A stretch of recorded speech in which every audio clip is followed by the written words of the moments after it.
महात्मा बुद्ध नदी के किनारे एकांत में अपनी कुटिया में रहते थे। उन्होंने कुटिया के चारों ओर हरे भरे वृक्ष लगाकर रखे थे, जिन पर सुबह शाम पक्षियों का कलरव गूंजता था।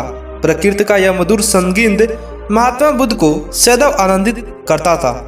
पक्षी और पेड़ पौधे मानो उनका परिवार ही बन गए थे। एक दिन महात्मा बुद्ध प्रातःकालीन उठे थे कि द्वार पर उन्होंने एक सेठ जी को खड़े नजर पाया। उन्हें चिंताग्रस्त देखकर महात्मा बुद्ध ने उनसे उनकी समस्या जाननी चाही। सेठ जी बोले, महात्मा, मेरे पास विशाल संपदा है, भरा पूरा परिवार है, मुझे कोई रोग भी नहीं है, फिर भी मुझे नींद नहीं आती, रात भर करवटें ही बदलता रहता हूँ।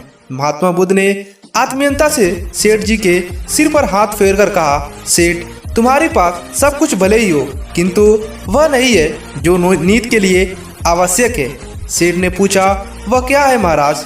महात्मा बुद्ध बोले, तुम चारों ओर चिंताओं से घिरे हो, धन संपत्ति की चिंता, व्यापार व्यवसाय की चिंता, परिवार की चिंता।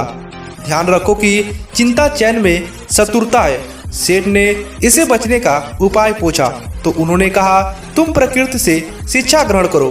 पेड़ पौधे, फूल, पानी और प्रकाश के रूप में उनकी अनंत संपदा चारों ओर बिखरी हुई है, किंतु वह चिंता मुक्त है। अपनी इस दौलत को पूरी दुनिया पर दोनों हाथ से सतत लुटाती रहती है। तुम यदि उनसे प्रेरणा लेकर अपना जीवन भी उसके अनुरूप बना लोगे तो तुम्हें न केवल नींद आएगी बल्कि तुम अपने जीवन को शांति महसूस करोगे। सेठ ने महात्मा बुद्ध की बात का मर्म समझा और लोक कल्याण की राह पर चल पड़ा। धन और ज्ञान देने से बढ़ते हैं, इसलिए इनके संग्रह के साथ ही इनके दान की भी वृत्ति भी रखनी चाहिए। गौतम बुद्ध सत्य, अहिंसा और सही गुणता के परम मूर्ति थे। इन्हीं सद्गुणों का उपदेश वे घूम घूम कर देते और लोगों से इन्हें अपनाने का आग्रह करते। एक दिन वे गांव में पहुंचे। वहां कुछ लोग अज्ञानी लोग थे जो बुद्ध के विरोधी थे।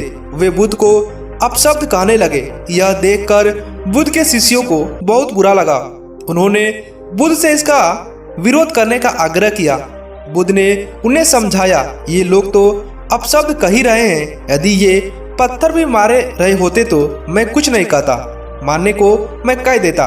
मैं जानता हूँ कि ये कुछ कहना चाहते हैं, किंतु क्रोध के कारण यह कह नहीं पा रहे हैं। 10 साल पूर्व यदि ये ही लोग मुझे गाली देते तो मैं भी इन्हें गाली देता, किंतु अब तो लेन देन की से मैं मुक्ति पा चुका हूँ। क्रोध से अपशब्द निकलते हैं, यहाँ तो क्रोध भवन कब का ढह चुका है।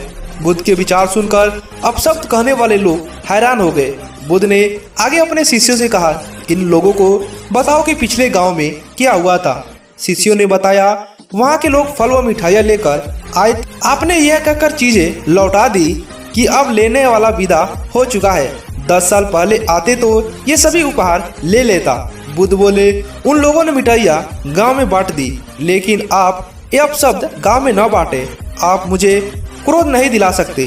ठीक उस खूंटी की तरह जो किसी को नहीं टांगती, लोग उस पर वस्त्र अवश्य टांग देते हैं। कथा का सार यह है कि साक्षी भाव सच्चे संत की पहचान है, जो अच्छे बुरे, लाभ हानि, अपना पराया के संकरी भाव से मुक्त हो जाता है, उसे सतत्व की प्राप्ति होती है। गौतम बुद्ध का यह उपदेश आपको कैसा लगा हमें नीचे कमेंट कर बताइएगा। बाकी चैनल को सब्सक्राइब भी कर लीजिएगा।